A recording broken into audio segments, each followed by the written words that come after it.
Welcome back everyone. It's been a little while since I made a video, but I promise you the gardening hasn't stopped, and neither have I, to be honest. That's why it's been so long since I made a video. I've still been getting in the greenhouse almost every other day and just making sure everything's alright, and our flowers, vegetables and everything really is coming along well and starting to piece together really nice. I've also got some onions in a raised bed that are doing really well. I'll have to mess about with them later because I've got some mulch I need to take off. Our peas are almost ready to be planted outside. Some of them were killed by a bit of heat in the greenhouse because it got really hot one day. I think it got up to 50 degrees. I've seen them off the thermometer. The flowers are almost ready to go outside. The rhubarb's finally started showing some signs of leaves. And then our little sickness area of flowers is starting to come back to life. We've also got a ton of strawberries that we need to plant out. I'll be doing that at the weekend. But first I've noticed some flowers on them. And I don't really want flowers this year, purely because I'm going for growth, as it's the first year I've got them and I bought them as bare root. So I'm just going to snip them off now and then we'll get into some transplanting, because these marigolds and pansies need some bigger pots. So like I said, I'm going to be taking all these flowers off just in hopes to get a bit more growth, because you can see they are a little bit worse for wear now. And the variety, if you're wondering, is right there if the camera will focus. It is marigolds, however you pronounce that. I'll put it in big letters on the screen just to make sure. So I believe these are an early variety, so they are a little bit smaller. And then I've also got these ones here. Obviously they are a lot bigger, and I know what these are anyways, the Cambridge favourites. I can show you if you want. But yeah, so these are a lot bigger. But I'll also be taking the flowers off here just because I want to promote more growth into the leaves this year, just so next year I can get a really big crop off them. And like I said, they won't be staying in these pots forever because they really are root bound, and they'll be going into some nice big pots. But I'll be doing that at the weekend. There'll be a video there, so keep an eye out for that. But for now, let's get all these flowers off. So I'm not exactly sure how you're meant to do it, whether you take the full stem off or just the flowers, but I do know it's probably best in my case to cut these off because I'm not too bothered about fruit this year. There's not as many on these as these on them ones, however they're all gonna have to go, so let's get straight into that. It's a bit brutal knowing all of these are going to be strawberries, but got to sacrifice it for the better of the plant. Oh, they look like there's some buds going through there. Are they also flowers? Yeah, I think they're going to be flowers. Oh, it's quite hard to snip them. Then I think there's one at the back here. Yep, got that one. Oh, there's a few on this one. I think I'll just take that from about there. Yep. Now it does look a little bit brutal, and like I said, I may not be doing it right. Oh, we almost missed one there.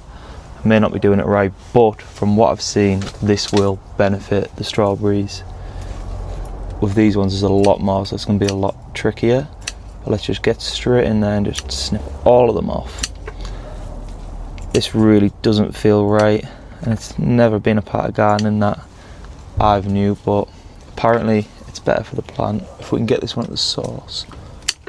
Oh, nice. There's a few at the back here. Oh, you have to be careful not to cut my actual strawberry leaves. I've been keeping these strawberries in the greenhouse just while they get started, but once I put them in the new pots they'll be gone outside, because if you look, like here, they are getting a little bit burnt by the heat in the greenhouse, because it does get up to like 50 degrees sometimes, especially on a warm day. Like we had really warm weather at the weekend. It's even been warm today, like it's Thursday today, and I don't know if any of you are in England, but the weather's been pretty good, but it's still got those, I'm going to call them April showers, even though it is May. But you know, it's just is what it is in England. You never know when the weather's going to be like. I've heard there's going to be frost and things this week in some of the groups. But so right now in the greenhouse is currently 15 degrees Celsius, and it says there with a max of 52, and it said it reached 0. I'm going to assume that was last night. I do think this is off by about 5 degrees. I'm not 100% sure, but I do not think it got 0 last night. Let me know if any of you use these and what you found with them. I think it was only 8 or 9 quid off Amazon, but yeah, it is a good indicator to know when you have a really warm day and a really cold day. However, I don't think it's been super warm today. 52 degrees is the max, take 5 away, so let's go with about 47. I think it was around 14 degrees today at home, so it's pretty good, and the greenhouse is warmer than outside, but that 52 is the reason why this one at the back, yeah, these strawberries are burning a little bit, and some of my other plants are starting to feel the immense heat of the greenhouse. So like I said, these will be going outside next week. But as for things like cucumbers here, these absolutely love the heat. These do as well, to be fair. These are just some little flowers. I'm going to repot these actually, I've just decided. So I'm going to transplant these and transplant all of these into some bigger pots that are down there. So we'll do that now because they're incredibly root bound and they're starting to show signs of flowers. So if I can get them in some bigger pots for a few weeks and get them out in the garden. But yeah, let's get that now. So I'm going to start by planting these marigolds, transplanting should I say, into these pots here. Obviously they're a lot bigger. I've got 3 of them there. There is 14 in each one of these. There's 7 in rows of 2 obviously. And I don't know if I mentioned the varieties. If not, I'll put them on screen because I can never pronounce them properly. But obviously these are marigolds, French marigolds to be precise. I believe these are pansies, and I can't for the life of me remember the name, but I'll put the name of them on screen here so you can see for yourself. But yeah, so we'll start with the marigolds. We're going to have a spare space in these trays. I'll just leave this one blank or something. Oh, we've got some strawberries here. I'll put them to the side, put them in the compost later. But yeah, so we'll start with the marigolds, filling these up, and they're going to stay in the greenhouse for about 2 weeks maybe, and then I'll get them out in the garden. But I am pretty proud of them, probably my best yet. I believe these come back every year. I think the winter pansies, so it'll be exciting to see if they do come back. But yeah, let's get into the transplanting anyways. Before I move on, I almost forget, I found out a top tip at the weekend and I'd like to share it with you also. Listen in. So basically the usual method for me is, I'm sure you'll probably already know this and I'll just sound like, oh yeah Tommy, we already know that, everyone does. But usually I squeeze the bottom of these. But I was talking to a fellow gardener and he told me that you simply just push your pencil into the bottom of this and it just lifts out like magic. How good is that? So yeah, I'll be doing that for all of these. Let's just see it again. Oh, that is magic. Obviously the soil does need to be dry. Just look at the roots on that. The soil does need to be a bit drier and it can't be soggy without your pencil just stick in the bottom of them. And it will only work on trays with holes big enough for a pencil. Any pencil works. I've just got a little IKEA one and I've just dropped one of my marigolds. But yeah, I'm going to be just planting all of these in here.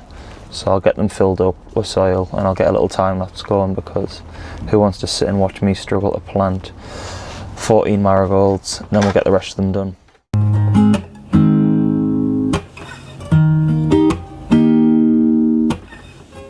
Right, so that's them all laid out, ready to be put into the new pots or trays should I say. Like I said, there's one spare and I'm just going to go around and make a little hole with my trusty dibber, I think it's called. Just put them in and then just make some space for them, push them down, and then we'll water them in after.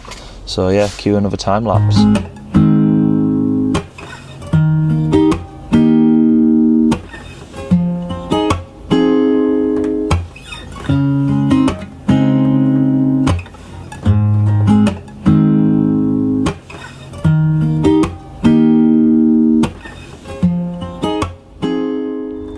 So here's the marigolds planted out into the home for the next, I'm going to say 2 weeks. Obviously it's pretty muddy and it's not perfect, nothing is on this channel. However, I am going to blame that down to the fact that my compost in this pot and tray is soaking and yeah, it's not very good. It's got perlite mixed in it with, but it's still, I don't think it's very good. So for the winter pansies, I've swapped out and gone and got some of this nice dry stuff there. So it should be a little bit easier and shouldn't be as messy. So let's get into transplanting these. There'll be another spare like I said, but yeah.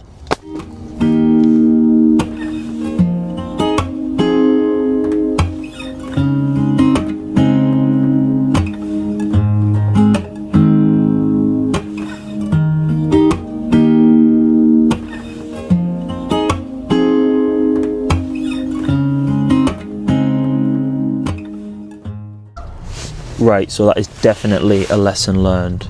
If you take a look at these are definitely the best transplanting I've had all growing season. They all slipped out, so for next time I'm not going to have to remember a pencil. That is now very muddy, and so are my hands. But a pencil through the bottom, very dry compost, not super dry, but drier than this slop. And yeah, just look at those compared to the marigolds. I'm actually quite proud of them. So I'll put these with the marigolds, and then we'll get onto these. So these are the last of the seedlings we've got to put on before we get on a few of our other tasks. But yeah, I've just went for the same method again because honestly I was really happy with that. Nice dry compost, like we've been doing. Pencil, or even this in the bottom maybe. Should we try it? Oh, didn't work as well because it went a little bit far, but it still worked, and there's all the roots. So we'll get all these transplanted into the trays, and yeah, there'll be one spare again, but I think I'm just going to fill that with a pea or something maybe, because I've got a few of them spare. Just put a little pea there, don't want to be wasting space.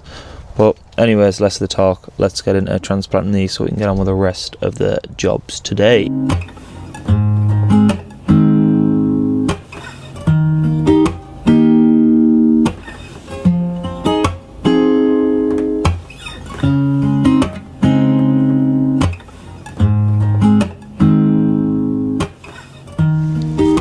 Right, so that's them all done now, the final set of seedlings for the day. And honestly, I can't believe I've been doing it wrong this whole time, using damp horrible compost, squeezing the bottom of trays, everything. I really think I've got it mastered now with a little pencil that you used to be able to see that said IKEA on it. Maybe if we were a bit of mud away. Nope, never mind, you can't. But anyways, muddy hands, muddy pencil, at least we know we've done it right.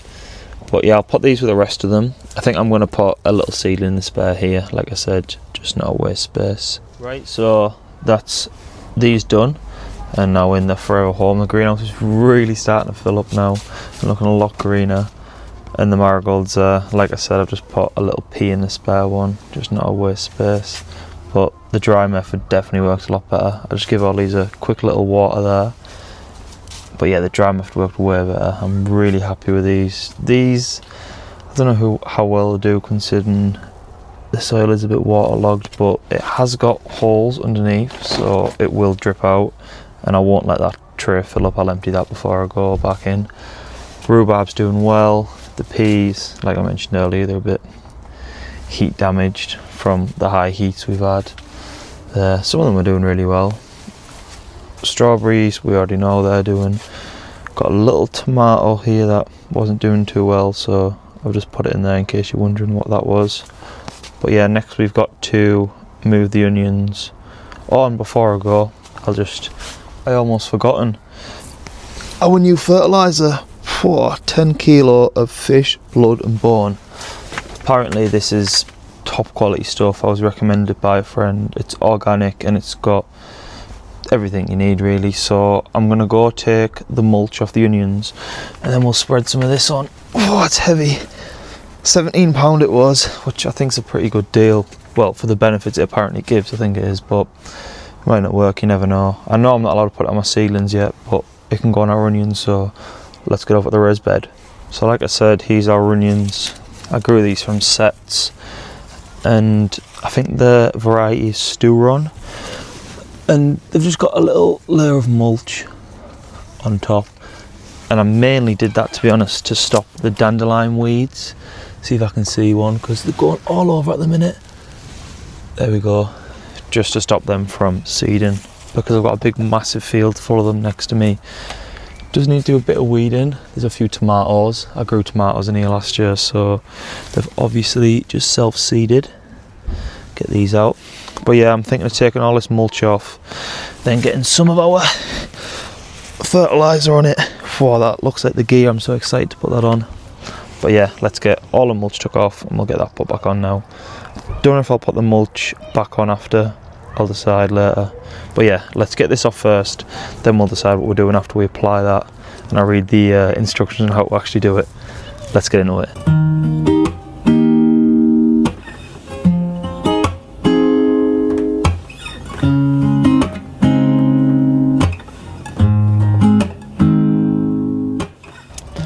Right, so you probably couldn't tell from the time lapse, but if you watch the channel, you know I am a bit indecisive, and I did change my mind.